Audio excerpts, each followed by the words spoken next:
Hello, welcome to Chess with Simon. I'm Simon. We're playing black against someone from Turkey.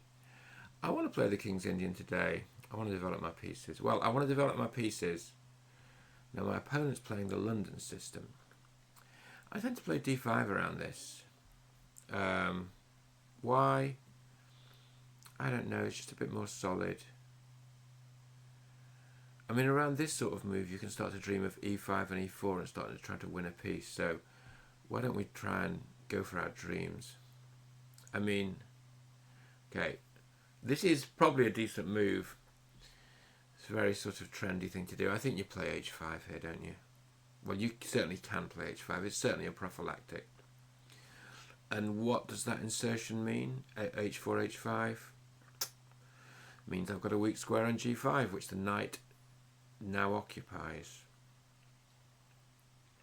But I don't think that's the end of the world. I mean, an aggressive opponent will start to play f3 and g4 and all that kind of stuff, but our response to that is to play c5, get going on the queen side. I think we probably take before playing knight c6. I mean, the knight... Okay, so what about if we play e5 here? Takes, takes, rook. You know what? I think I wouldn't take twice on e5. Rook e8. I'm not saying it wins a piece because you've got f4, but you wouldn't want this, would you? I mean, looks pretty scary for white. So, at the very least, we're winning the pawn back. We go rook e8, or we might go put the queen on the u file. I kind of want to put the rook on the u file, and then after f4, at the very least, we've got knight g4, which is attacking that bishop 3 times, and white's castle position is gone, you know. I mean, we could even think about playing f6. I mean, I already am thinking about playing f6, frankly. What about knight c6? What about good old development?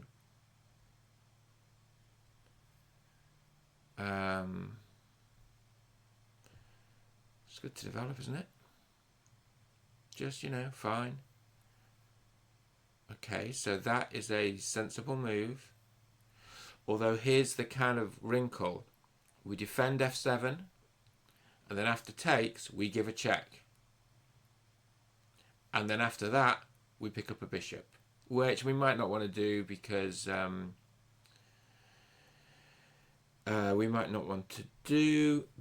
there is this move. But now what we can do is pile up on that bishop, and by defending f7 at the same time. So, okay, that's a free piece, right? Just a free piece. So, that's helpful. Now, I think probably we need to get the queens off. But we can also play moves like bishop e6, which...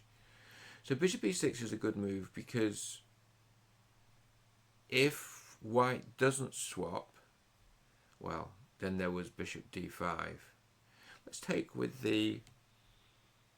Okay, how about this? Yeah. So take with the queen, takes on b7, then queen e4 forces the swap. But why should we give up a pawn? You know, really good players wouldn't allow that. They just play solid. When we're a piece up, right? And actually, we've got the slightly better king.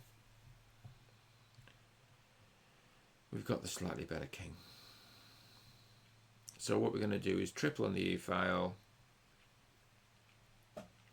You know what? That knight's going to be pretty useful on d4. So let's stop it getting to d4. Chop it off with the bishop. Off you go, Mr. Knight. Now,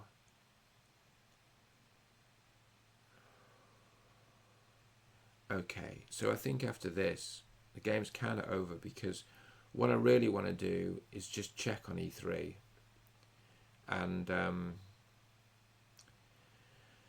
get the queens off. But I mean, well, maybe that's kind of weak, because actually after a move, I was going to say after queen d6, we actually have a really good attack. We should probably play a little more ambitiously, right? I just want to play queen e3 and just say, like, although I suppose rook e3. Okay, we will play ambitiously, but let's develop the rook first. But we'll play rook e3, and then we'll attempt to take on. We'll attempt to take on g3. It's going to be pretty painful. I suppose the rook can interpose here. Yeah, okay. So we'll swap that off. Okay, so now we have to be careful we don't let our opponent take on f7. That would be embarrassing. But there has to be a way of defending f7. I mean, you could play queen c7, for instance. That would ask some questions, which are pretty hard to answer, frankly, I suppose. Push the pawn. I mean, okay. Queen c7 asks some questions, and the question is, how are you going to stop me taking on g3? And the answer is, you're going to play c4, then we're going to play rook e3, and then the game's over. I mean, that's also a thing. So let's just give a rook check and see what happens. Because should we give a knight check and see what happens? Let's give it. Well, what might happen is king f2. Okay.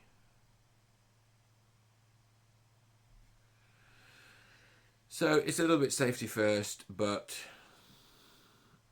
for sort of understandable reasons. And the reasons are, I'm a coward. No, the reasons are that we're a knight up, and we're focusing on prophylaxis rather than stunning and crushing attacks. Should we take this pawn, or around which there are no risks? Well, there are risks for our opponent, because the check on the second rank is going to be pretty unpleasant. I mean, you might not win immediately, but yeah. Okay. Let's have a look at this, shall we?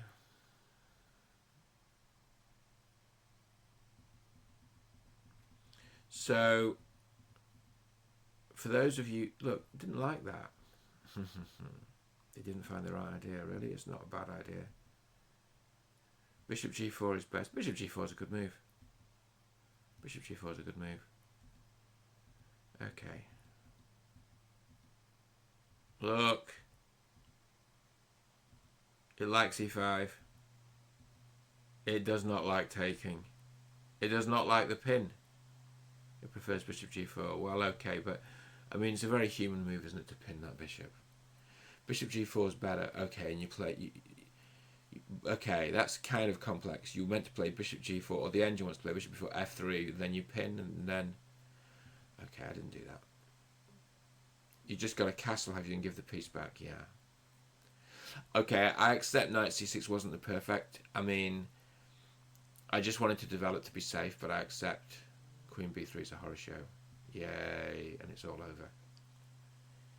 It's basically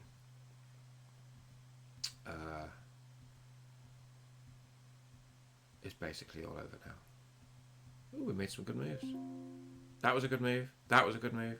That was a good move. That's okay. Oh, it actually... Okay, that was a good move. That was a good move. Yeah, fine. I hope you enjoyed that. I enjoyed that. I'll see you soon.